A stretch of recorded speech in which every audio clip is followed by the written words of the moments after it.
Recientes informes de diversos medios de comunicación han alegado que China obtuvo un permiso para construir un puerto en la provincia de Tierra del Fuego, que tal vez podría convertirse en una base naval.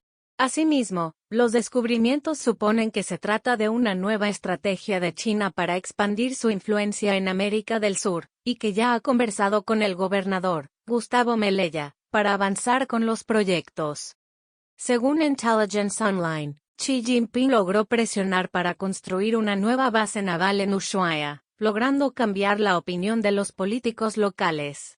Asimismo, la fuente afirmó que el funcionario del Partido Comunista Chino, PCCH, con sede en Argentina, Xu Pintu, fue uno de los principales en lograr el gran avance con los funcionarios locales.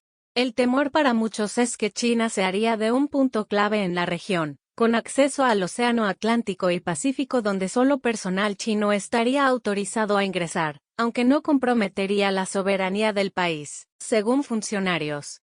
Xu Pintu representa a la empresa Hydrochina Corp., la cual alcanzó una asociación con el gobernador Melella a principios de octubre, según el sitio web. Sin embargo, Intelligence Online añadió que la oficina de Melella rechazó estas declaraciones sobre la construcción de un puerto chino en Ushuaia. Esto mismo destacó el secretario de Hidrocarburos de Tierra del Fuego, afirmando que el gobierno está trabajando hacia un entendimiento con China pero en torno a una inversión de conocimiento público, y que se ubica dentro del sector de hidrocarburos, no en la instalación de una base militar ni nada por el estilo.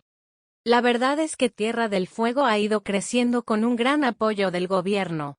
Estos días vemos muchas noticias sobre Tierra del Fuego.